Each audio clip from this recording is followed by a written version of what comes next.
პირველყოფილი თემური წყობილებიდან მოყოლებული ადამიანი საკუთარ სულიერ გამოცდილებას მუსიკასა და პოეზიასთან ერთად ნახატებითაც გადმოსცემდა.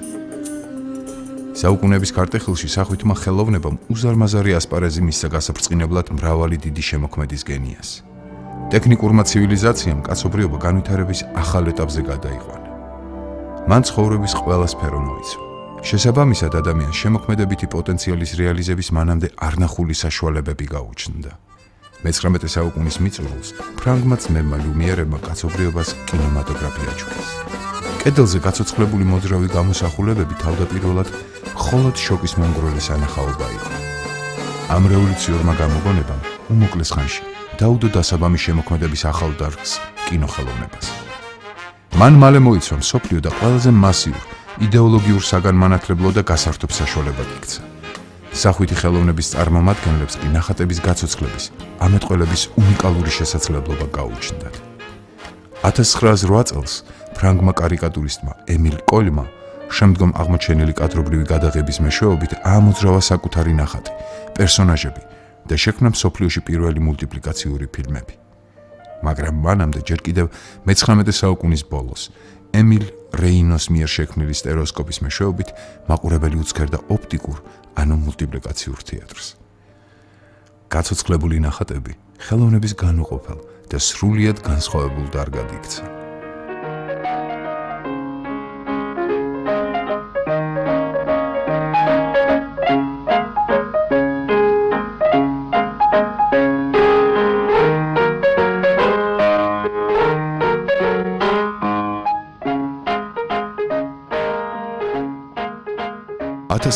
წელს უინძორ მაკეიმ შექმნა პირველი ამერიკული ნახატი ფილმი ჯერტი დინოზავრი.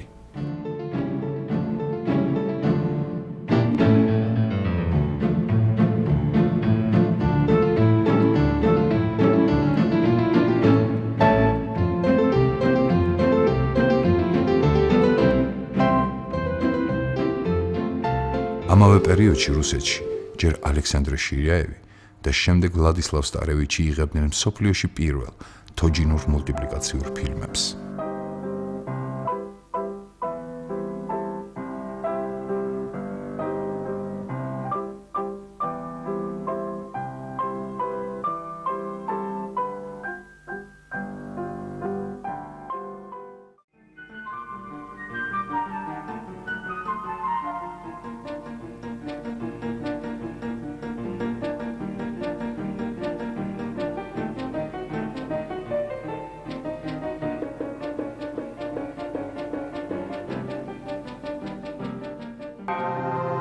რამდენიმე წელიწადში დაარსდა საბჭოთა სახელმწიფო, რომელსაც კარგად ჰქონდა გაცნობიერებული კინემატოგრაფის მნიშვნელობა.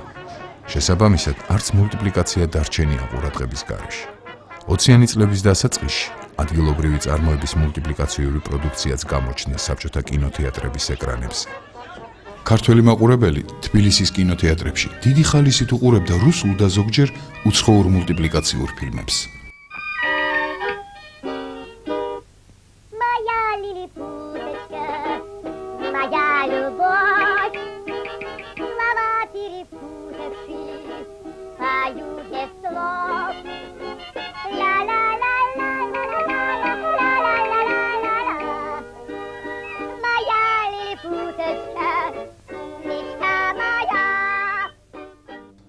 თუმცა უკმარისობის გრძნობას იწვევდა ის, რომ მათ შორის ჯერჯერობით არ იყო ქართველების მიერ შექმნილი მულტიპლიკაცია. რადგან დრო ეკრანებზე ქართული მულტპერსონაჟების გამოჩენისა. სწორედ ამ დროს ასპარეზზე გამოჩნდა ვლადიმერ მუჯირი. ლადო მუჯირი დაიბადა ზუგდიდში 1907 წელს, ექიმ იასონ მუჯირის ოჯახში. ასე ამბობდნენ, იასონ მუჯირი წამლითაც კურნავს ადამიანებს და სიტყვითაც. იასონ მუჯირი დაქორწინებული იყო მღვდლის ქალიშვილ ნინოცა თოლორაიაზე, რომელიც გამოირჩეოდა განათლებითა და კარგი დიასახლისობით. მათ ოჯახს ხშირად სტუმრობდნენ აკაკი წერეთელი, შალვა დადიანი, ვასო აბაშიძე, ვალერიან გუნია, ლადო მესხიშვილი, რომელიც ამავე დროს ვლადიმერ მუჯირის ნათლიაც გახლდათ. სწორედ მის პატივსაცემად დაარქვეს მას სახელად ლადო. ლადომ სწავლა ზუგდიდში დაიწყო. 1925 წელს ჩამოვიდა თბილისში და სწავლა განაგრძო სახელმწიფო უნივერსიტეტში, ეკონომიკურ ფაკულტეტზე. როგორც კი სტუდენტი გახდა, მას სრულიად სხვა იდეები გაუჩნდა. ამ დროისათვის კინემატოგრაფი უკვე დამკვიდრებული იყო ქართული საზოგადოების ცხოვრებაში. კინოთი დაინტერესებული ლადო 1928 წელს მივიდა სახკინმრეცში. მაშინ ასე ეწოდებოდა კინოსტუდიას. სურდა რომ გაეცნო კინოგადაღების ტექნოლოგია, იქ მოღვაწე ადამიანები და მივიდა იმ დასკვნამდე, რომ კინოში მუშაობისათვის საჭირო იყო ხელოვნების რომელიმე დარგის დაუფლება. და რადგანაც ხატვა ეხერხებოდა, უნივერსიტეტის პარალელურად სწავლა დაიწყო სამხატვრო აკადემიაში. იქ მის მასწავლებელთა შორის იყო ლადო გუდიაშვილიც, რომელსაც შემდეგ დაუმეგობრდა.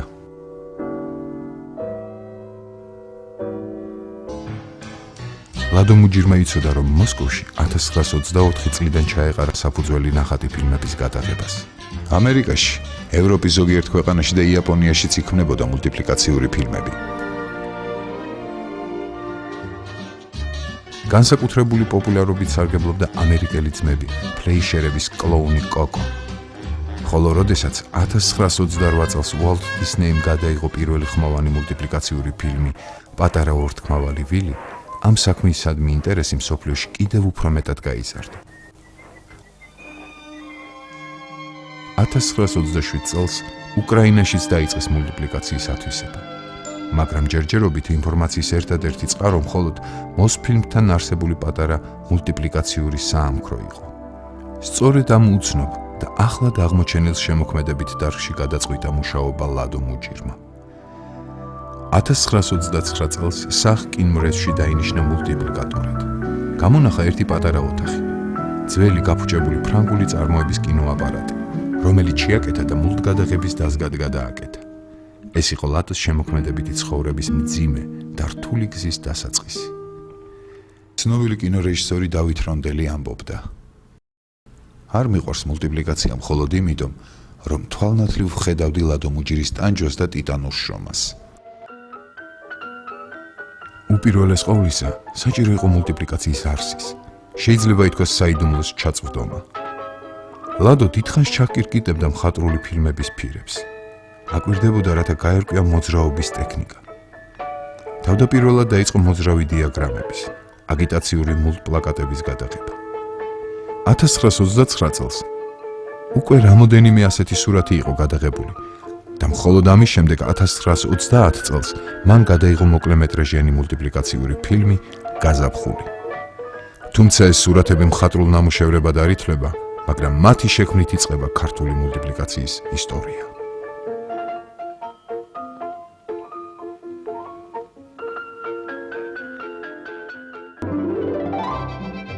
ლადოს ძალიან უნდოდა, რომ შეექმნა მხატვრული მულტიპლიკაციური ფილმი. 1932 წელს დაიწყო კიდეც ასეთი ფილმის გადაღება, მაგრამ საქმის დამთავრების საშუალება არ მისცეს. 1933 წელს მწერალ ლეო ქიაჩელთან ერთად შექმნილი სცენარის მიხედვით მან სცადა ისეთი ფილმის გადაღება, სადაც ცოცხალ მსახიობებთან ერთად მულტფილმის პერსონაჟებიც მიიღებდნენ მონაწილეობას. მთელი მონდომებით და სიხარულით შეუდგნენ საქმეს. ფილმის მესამედი გადაღებული იყო, რომ ჩინოვნიკებმა კვლავ შეაწყვეტინეს მუშაობა. მაგრამ ლადო არ ჩავარდნილა სასოწარკვეთილებაში და თავის მეგობრებთან ერთად, რომლებიც ყოველთვის გვერდში ედგნენ, მორიგი ჩანაფიქრის რეალიზებაზე დაიწყო ფიქრი და მუშაობა. მულტიპლიკაციური კინოს რეჟისორი შალვა გედევანიშვილი თავის მოგონებებში წერდა: ლადო სულ მომღიმარი მახსოვს, უჩვეულო ენერგიისა და ტალანტის პატრონი, დიდი ორგანიზატორული და პედაგოგიური ნიჭით დაჯილდოებული. ამ თვისებების წყალობით ისევ შემოიკრიბა ლადომ ენთუზიასტების ჯგუფი და ახლა უკვე მესამედ დაიწყო მხატვრული მულტფილმის გადაღებისთვის მზადება. ამჯერად ბრძოლა დასჭირდა იმისთვის, რომ დაემტკიცებინა ახალი სცენარი, არგონავტები და მიეღო მისი დადგმის უფლება. ქართული მულტიპლიკაციის შესახებ ბევრი რამ არ დაწერილა, მაგრამ როგორც დოკუმენტებიდან და ძველი თანამშრომლების მოგონებებიდან ჩანს, ეს იყო რთული და ეკლიანი გზის დასაწყისი. ხმის რეჟისორი დავით ლომიძე ლადო მუჯირის შესახებ იხსენებდა: და აი გამოჩნდა კაცი, რომელმაც უზომოდ შეიყვარა მულტიპლიკაცია. მისი ოცნება იყო, რომ კინოს ეს სახეობა დაემკვიდრებინა საქართველოში. თავისი მიზნის მისაღწევად არ იშურებდა არც ენერგიას და არც პირად სახსრებს. მომავალი ფილმისათვის სცენარი მისმა სიძემ ვლადიმერ გუგუშვილმა დაწერა, სახელწოდებით არგონავტები. მთავარ მხატვრად ლადო გუდიაშვილი მოიწვია, ოპერატორად ლიუბა კვალიაშვილი. მუსიკა შალვა აზმაიფარაშვილმა დაწერა. სიმღერებს აქვსენტ მეგრელიძის მეჩონგურეთა ანსამბლი ასრულებდა. ჩემი მოვალეობა კი ხმის ჩაწერა იყო. იმ დროს პრიმიტიულად მუშაობდით. ახლა როცა ვიგონებ მიგვირს კიდეც, როგორ ვახერხებდით ამას?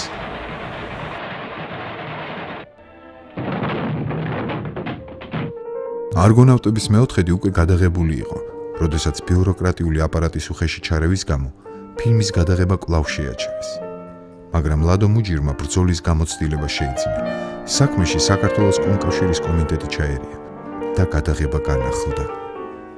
ოპონენტებმა, რადგან ვერ მოახერხეს სურათის მოხსნა წარმოებიდან, ახლა სხვა ხერხს მიმართეს. უპირველესად დამტკიცებული და მოწონებული სცენარი რამდენჯერმე გადაუკეთეს, რამაც თავის მხრივ უკვე გადაღებული სცენების ხელმეორედ გადაღება გამოიწვია. არ ეხმარებოდნენ საჭირო მასალებით.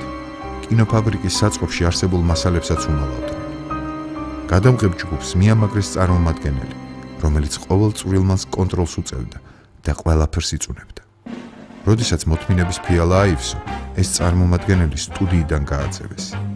შემდეგ ცდილობდნენ ლადო მუჯირის წინააღმდეგ მხატვრების და სხვა თანამშრომლების ამხედრებას. დაიწყეს მულტსტუდიის ადმინისტრატორების გაუთავებელი ცვლა. ბოლოს დანიშნეს კაცი, რომელიც სტუდიაში საერთოდ არ დადიოდა. ეს კი თავისთავად სხვადასხვა საბუთებზე ხელის მოწერის მომენტს აფერხებდა. თითქმის ყოველდღე იბარებდა ლადოს თავისთან კინოფაბრიკის დირექტორის მოადგილე. ურჩევდა თავი დაენებებინა ამ საქმისათვის და ჩვეულებრივი მხატვრული ფილმის რეჟისორად გადასვლას სთავაზობდა, სადაც ეკონომიურად უკეთეს მდგომარეობაში იქნებოდა. ბოლოს მოიფიქრეს ლადო მუჯირის მოსკოვში სამუშაოდ გაგზავნა 4 თვით, მაგრამ არც ამ ფანდმა გაჭრა. დიდი წვალებით იქნა გადაღებული არგონავტები. 1935 წელს ფილმი მზად იყო. შემდეგი წლის 4 მარტს პირველი ქართული მხატვრული ხმოვანი მულტიპლიკაციური ფილმი აჩვენეს ბავშვებს.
მათი ხალისიანი შეძახილება, ხიარულება და შრიამული ყველაზე დიდი ჯილდო იყო დამდგმელებისათვის.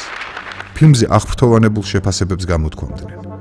თბილისში მყოფი ფრანგი კინოკრიტიკოსი პიერ ვორმსი გაოცებას არ მალავდა თუ როგორ მოახერხეს ამ ახალგაზრდებმა თავიანთ ხელთ არსებული მწირი ტექნიკით ყოველგვარი გავლენისაგან თავისუფალი სამულტიპლიკაციო ფილმის შექმნა. ლადო მუჯირი ხედავდა, რომ უკვე სხვა რესპუბლიკებშიც დაინტერესდნენ მულტიპლიკაციის წარმოებით. მაგრამ საჭირო კონსულტაცია რომ მიეღოთ, ამისათვის აუცილებელი იყო ცენტრალური სტუდიის შექმნა. მას გამოსავლად მიაჩნდა, რომ მოსფილმთან არსებული მულტიპლიკაციური საამქრო გადაეკითებინათ დამოუკიდებელ სტუდიად. სწორედ იქ გახდებოდა შესაძლებელი ყველა რესპუბლიკებისათვის მულტიპლიკატორების მომზადება.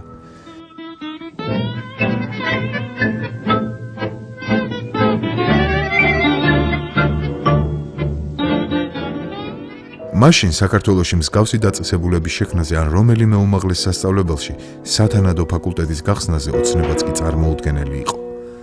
სწორედ ამ საკითხზე ჰქონდა მას საუბარი საქართველოს ცენტრალური კომიტეტის ხელმძღვანელობასთან. მათ ურჩიეს ამის შესახებ სტალინისთვის მიეწერა წერილი.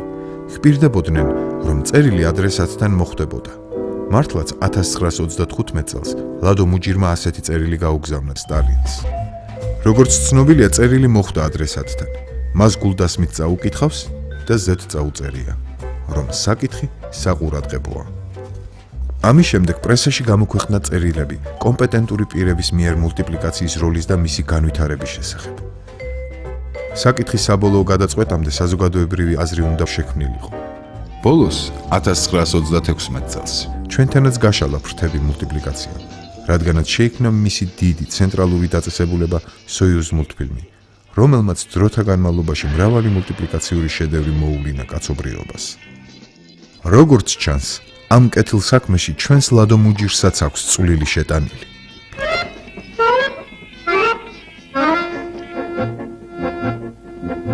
Медленно минуты уплывают вдаль, встречи с ними ты уже не жди.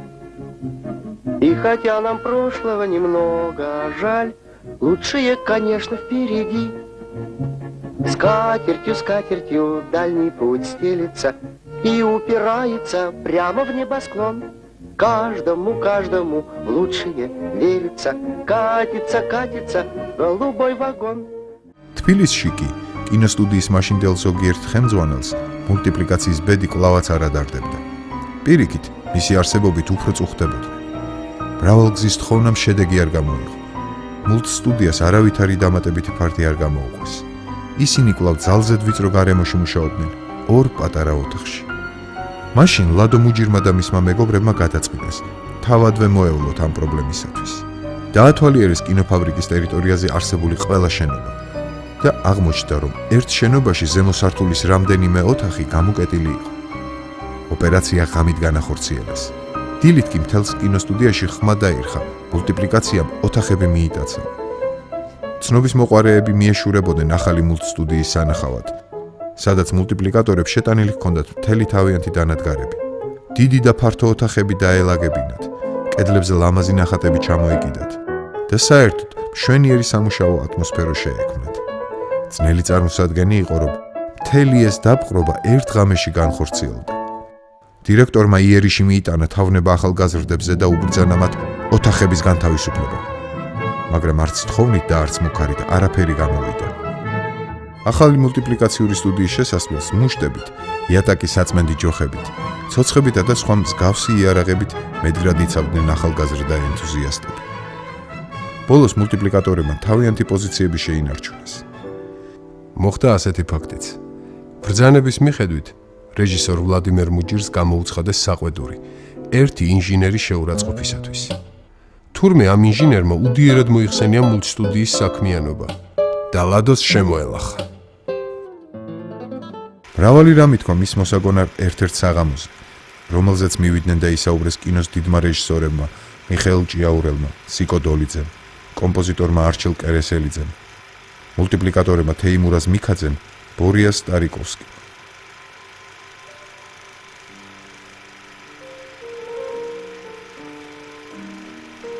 სამწუხაროდ ამ საღამოს ხმის ჩანაწერი არაა შემონახული. არ არის შემონახული ლადო გუდიაშვილის გამოსვლაც, მაგრამ მას ასეთი სიტყვები წარმოუთქვამს. იშვიათად მინახავს კაცი, რომელსაც ისე თავდავიწყებით ყვარებოდა თავისი საქმე, როგორც ლადო მუჯირს უყვარდა. მას შეეძლო აღეფრთოვანებინა და შემოეკრიბა ადამიანები თავის გარშემო.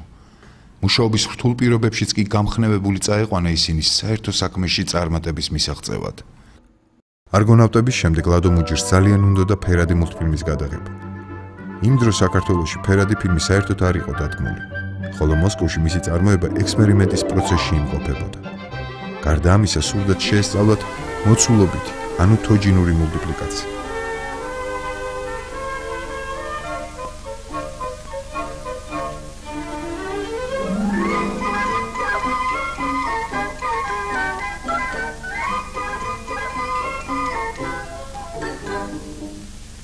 $1927 წელს გადაიღეს ახალი მულტფილმი გაიწვერა.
ლადოს ასევე უნდოდა დაემკვიდრებინა მულტფილმის მუდმივი გმირი, პოპულარული პერსონაჟი, მაგრამ მას ეს არ დასწალდა.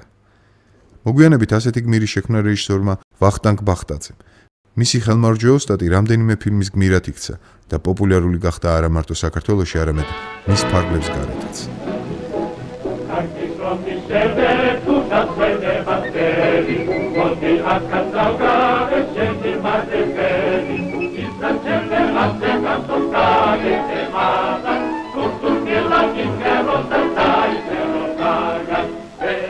ამ ფილმს იანვრის შუა რიცხვებში ნახავთ ჩვენს ეკრანებზე. ვახტანგ ბახტაძე იხსენებდა, თუ როგორი აღფრთოვანებული უცქერდა ლადო მუჯირი დისნეის მიერ შექმნილ მულტიპლიკაციას, რომელსაც იშვიათად ნახულობდა. განსაკუთრებით მოსწონდა თურმე სამი კოჭი.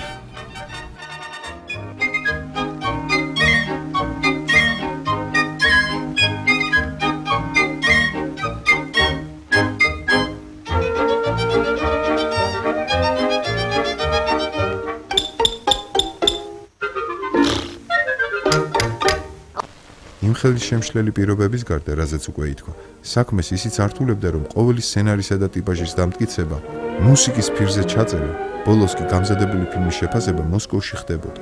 სამაგიეროდ დაფინანსებაც იქიდან მოდიოდა. 1928 წელს პირველ ფერად ფილმ ჩიორაზე მუშაობა საინტერესო, მაგრამ ძალზედ რთული იყო. მაშინ არ არსებობდა ისეთი ტექნიკური საშუალებები, როგორიც არის დღეს. ან როგორიც ჰქონდათ უოლტ დისნეის და მის მულტიპლიკატორებს.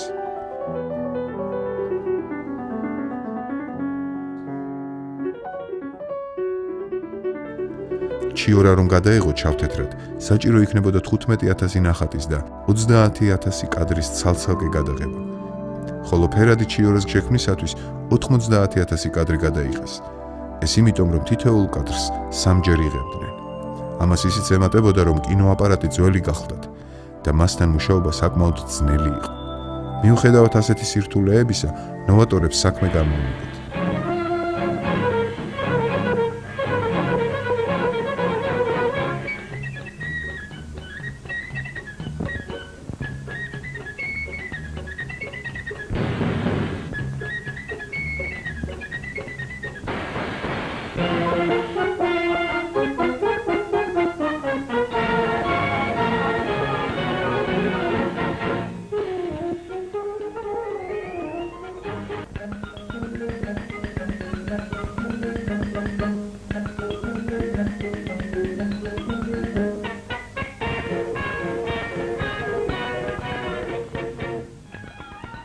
ამის გადაღება რომ დაამთავრეს, კინომასალა მოამზადეს მოსკოვში წასაღებად.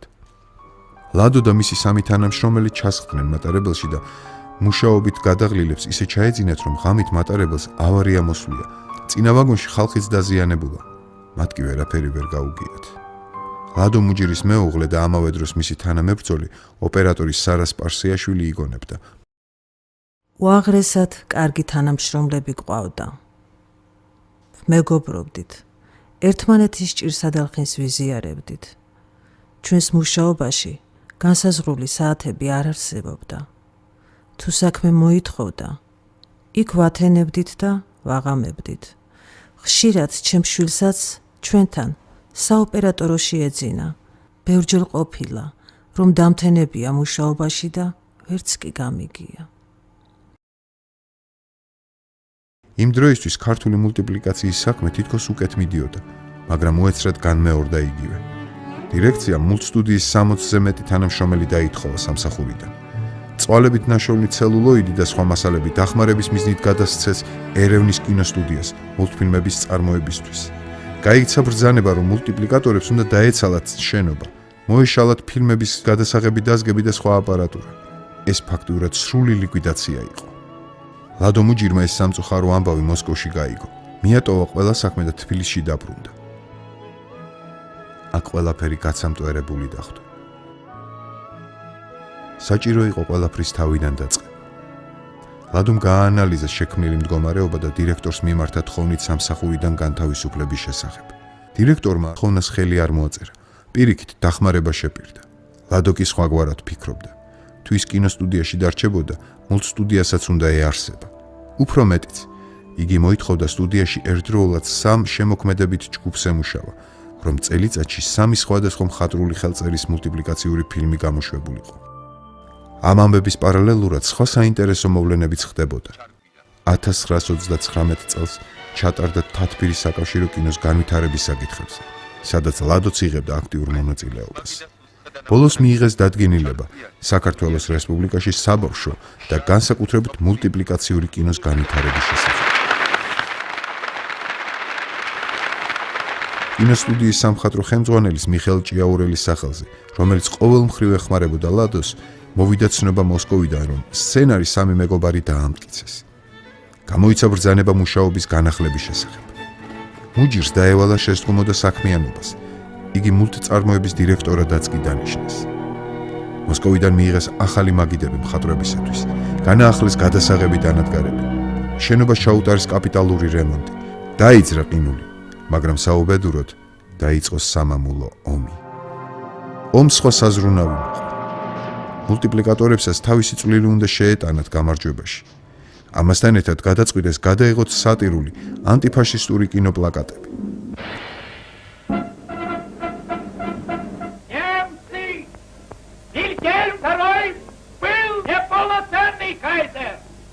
Он не сумел ограбить, виноват, победить своих соседей.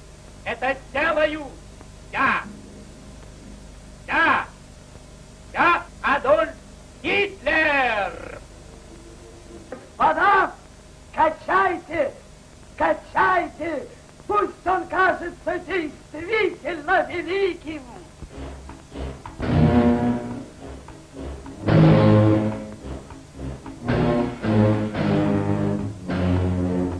Воровал и победил.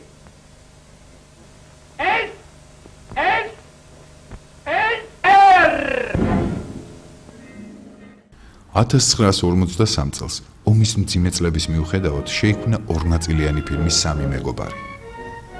ანდრია ბალანჩივაძის მუსიკა მეტად პოპულარული გახდა.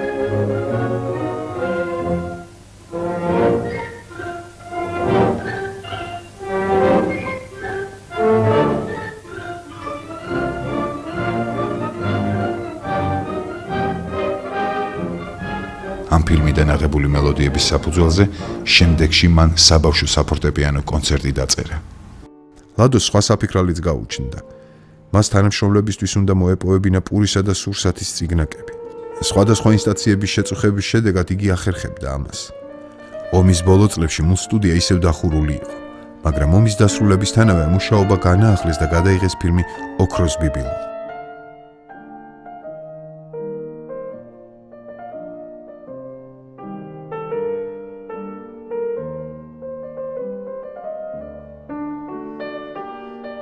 $1948 წელს კინემატოგრაფიის საკავშირო სამინისტრომ თბილისელ მულტიპლიკატორებს სოიუზ მულტფილმში გამოუყო 4 ადგილი თანამშრომელთა მივლინებისა და პროფესიული დონის ამაღლებისათვის. ამასობაში დამთავრდა ფილმი განაწყენებული სათამაშოები, რომელიც სარა სპარსიაშვილის სცენარის მიხედვით გადაიღეს. ანდრია ბალანჩივაძის მელოდიების გამოყენებით გამოვიდა პატარა მულტოპერა.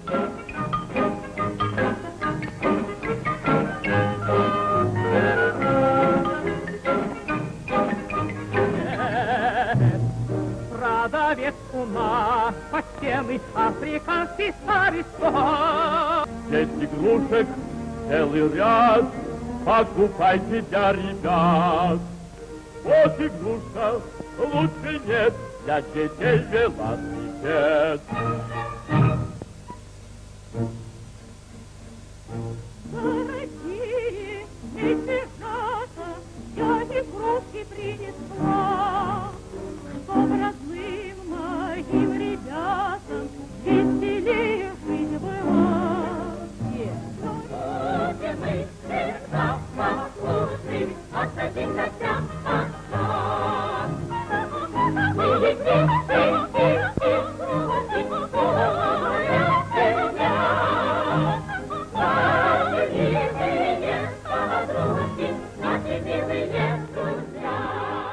ომის შემდგომ პერიოდში გამოსული ქართული მულტიპლიკაციური ფილმების შესახებ კინოდრამატურგი კარლო გოგოძე წერდა.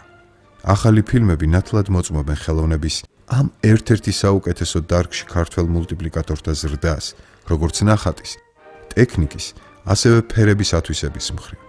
განსაკუთრებით უნდა მიუთითოთ ფილმზე გაზაფხული სტუმრები.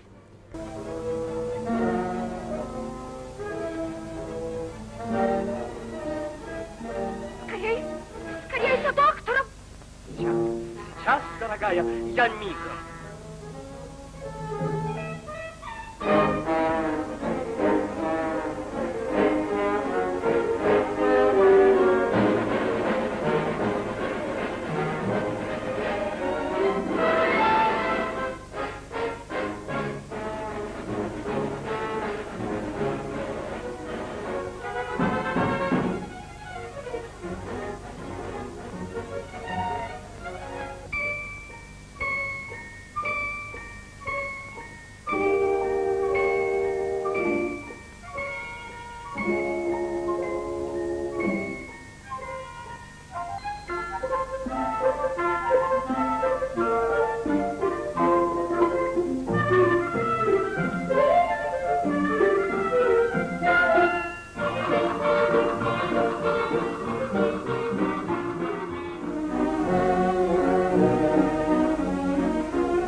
ძიმე გამოდგა 1950 წელი ლადო მუჯირისათვის. მისი ძმა ნიკოლოზი სერიოზულად იყო დაავადებული. იგი სრულიად ახალგაზრდა, უკვე სახელმოხვეჭილი ქირურგი იყო. საჭირო გახდა მისი მოსკოვში წაყვანა. ლადო დროს არ კარგავდა და პარალელურად მოსკოვში ქართული მულტიპლიკაციისთვის საჭირო საკითხებს აგვარებდა. თბილისიდან სისტემატურად იგებდა მისთვის საინტერესო ამბებს. იმდროინდელია რეჟისორ აკაკი ხინთიბიძის ერთ-ერთი წერილი. ძმაო ლადო, 30 აპრილს დავამთავრე მუშაობა შენს ფილმზე, მამაცი მთასვლელების გადაღებაზე. იმედი მქონდა, რომ სამ მაინც გამოგიგზავნიდი მასალას, მაგრამ ისეთ გარემოცვაში ვართ, რომ ყოველად შეუძლებელია გეგმიანად მუშაობა. ხელი შემშლელნი არიან როგორც ადამიანები, ისე ობიექტური მიზეზებიც. სიტყვით ყველა ნერვებზე მუშაობს და ბარაქალა შენს კაცობას, რომ ამდენი ხანი გაგიძლია ესეთი სირთულეებისათვის. დღეიდან უკვე ვიწყებ მუშაობას ფრთოსან მეგობრებზე. მე ჩემის მხრივ თავს არ დავიშურებ, რომ შენი სურათი იყოს ხარისხობრივად მაღალი დონის. ველოდები შენგან წერილს. მოგიკითხა მთელმა სტუდიამ. იმედი გვაქვს, რომ ნიკოლოზი მალე გამოჯამრთელდება. შენი კაკო. სამწუხაროდ ამ წერილის დაწერიდან ცოტა ხანში ნიკოლოზი გარდაიცვალა. ამან ლადოზე ისე იმოქმედა, რომ ინფარქტი დაემართა. მიუხედავად ამისა, საავადმყოფოში არ დაწვა და ასეთ მძიმე მდგომარეობაში მყოფმა ჩამოასვენა ძმა თბილისში. იმ ზაფხულს პირველად წავიდა დასასვენებლად სოხუმში, ვინაიდან ყოველივეს გამო ძლიერ დასუსტდა. მეგობრები ცდილობდნენ მის გართობას. განსაკუთრებით ესაუბრებოდნენ ფეხბურთს, რადგან უფეხბურთოთ არსებობა ვერ წარმოედგინა. 90 წუთიანი დაძაბული ბრძოლა დამთავრდა ფრედ 0-0. ლადო მუჯირის ავადმყოფობამ კინოსტუდიის ხელმძღვანელობა შეაფიქრიანა და გადაწყვიტეს მისი ქრონიკალურ ფილმში გადაღება. საინტერესო საქმის გასაცნობად მოვიდნენ თბილისის კინოსტუდიის ნახატი ფილმების საამქროში ქალთა მე-13 სკოლის მოსწავლეები. რეჟისორმა ვლადიმერ მუჯირმა სტუმრებს უამბობს შემდეგი: მულტიპლიკაციური ფილმების გადაღების დროს ყველაფერი დამოკიდებულია მხატვრის ფანტაზიაზე, რომელიც სცენარის მიხედვით პირველად ხატავს მოქმედების ადგილს, ანუ ფონს, შემდეგ კი ტიპაჟსა და მიზანსცენებს. სტუმრები გაეცვდნენ ახალი ფილმის დამდგმელ კოლექტივს.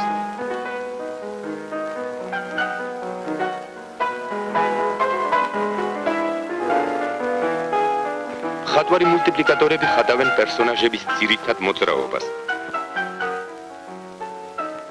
ძირითად მოძრაობათა შორის საჭიროა ეგრეთ წოდებული შუალედი მოძრაობების დახატვა და ჩართვა.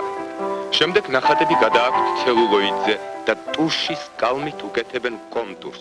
1951 წელს გადაიღეს ფილმი ჯაფარა. ეს იყო აკაკი ხინთიბიძის პირველი დამოუკიდებელი ნამუშევარი, რომელმაც შემდგომ ლადო მუჯირის დაწყებული და დამკვიდრებული საქმე აკადემიურ სიმაღლეებზე აიყვანა და უნიკალური კლასიკური შედევრები დაუტოვა ქართულ მულტიპლიკაციურ ხელოვნებას.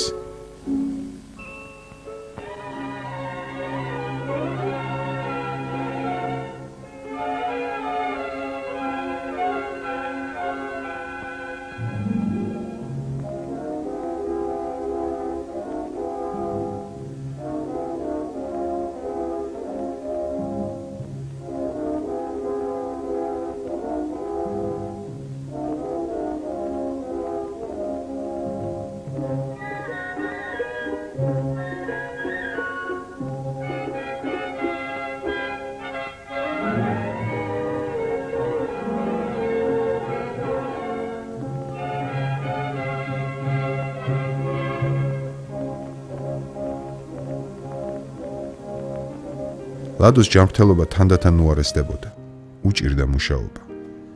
მან პირველად მიმართა თხოვნით საქართველოს კინემატოგრაფიის სამინისტროს გადაევადებინათ ფილმის ჩაბარების დრო. მისი უკანასკნელი ნამუშევარია ფილმი ღარიბის ბედნიერება. დიდად სამწუხაროა, რომ ამ ფილმის არც ერთი ასლი არ მოიპოვება. ხელმძღვანელობისადმი გაგზავნილ უკანასკნელ ბარათში ლადო წერდა: განვიზრახე ჩემი პატარა წვლილი შემეტანა ბავშვთა აღზრდის საქმეში. შევეცადე ყველაფერი გამეკეთებინა იმისათვის, რომ მულტიპლიკაციური ხელოვნება განვითარებულიყო. გადამეღო შეძლების დაგვარად მაღალ იდეური ფილმები. ამ დაპირების შესრულებისათვის ბრძოლას მოვანდომე 23 წელი. ქონდა შეცდომებიც. ავადმყოფობის გამო ეს საქმე ბოლომდე ვერ მივიყვანე ისე, როგორც საჭირო იყო. ცოტა დამჭა გასავლელი გზა. უმორჩილესად გთხოვთ, დასახოთ ღონისძიებანი, რომელთა შედეგადაც უკეთესად გამტკიცდება მულტიპლიკაციური საქმე საქართველოში. მიუხედავად იმისა, რომ მას თანდათან ერეოდა ავადმყოფობა, არც ერთი წამით არ შეუწყვეტია ოცნება. გარდაცვალებამდე ერთი დღით ადრე ჩურჩულით უამბობდა ახლობლებს მომავლის გეგმებზე. განსაკუთრებით უნდოდა ჩხიკვთა ქორწილის გადაღება, რაც მოგვიანებით მეგობრის პატივსაცემად ბრწყინვალედ შეასრულა აკაკი ხინთიბიძემ. 1953 წლის 11 ივლისს ლადო მუჯირი გარდაიცვალა 45 წლის ასაკში.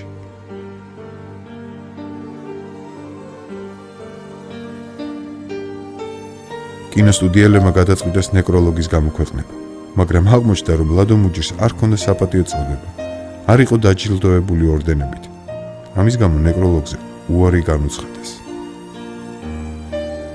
ლადოს გარდაცვალებიდან 1 წლის შემდეგ 1954 წელს თბილისის მულტიპლიკაციური ფილმების სტუდია დაიხურა. მხოლოდ 2 წლის შემდეგ გაიხსნა ისევ, რაშიც განსაკუთრებული წვლილი მიუძღვის ლადო მუჯირის მოწაფეს, შემდგომში სატელევიზიო გადაცემა მულტპანორამის დამაარსებელს ვახტანგ ბახტაძეს, რომელმაც დიდი შრომისა და წვალების შედეგად არა მარტო აღადგინა სტუდია, არამედ განავითარა მისი წარმოება და საერთაშორისო არენაზე გაიყვანა. ამჟამად ლადო მუჯირის წვალებით საფუძველ ჩაყრილი და ვახტანგ ბახტაძის მიერ განახლებული ქართული მულტიპლიკაციური ფილმების სტუდიას მძიმე დროება დაუდგა. 80 წლის სტუდია, ასე ვთქვათ მულტიპლიკაციის სახლი, საქართველოში დღეს აღარ არსებობს, სადაც მოღვაწეობდა გენიალური აკაკი ხინთიბიძე, დიდი მიშა ჭიაურელი და მულტიპლიკაციური საქმის სხვა განუმეორებელი ოსტატები, არაჩვეულებრივი ადამიანები.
დღეს თბილისში არსებობს რამოდენიმე მცირე ანიმაციური სტუდია, სადაც მუშაობენ ძველი და ახალი თაობის ანიმატორები. ამ საინტერესო და საიმედო მდგომარეობაზე სხვა დროს. ეხლა კი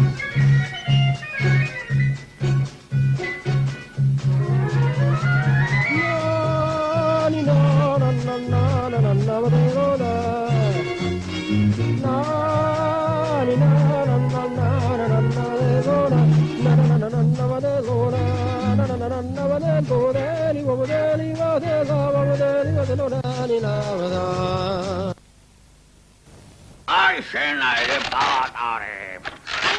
Se famgeri khata. Femnairo. Na na na na na de lo.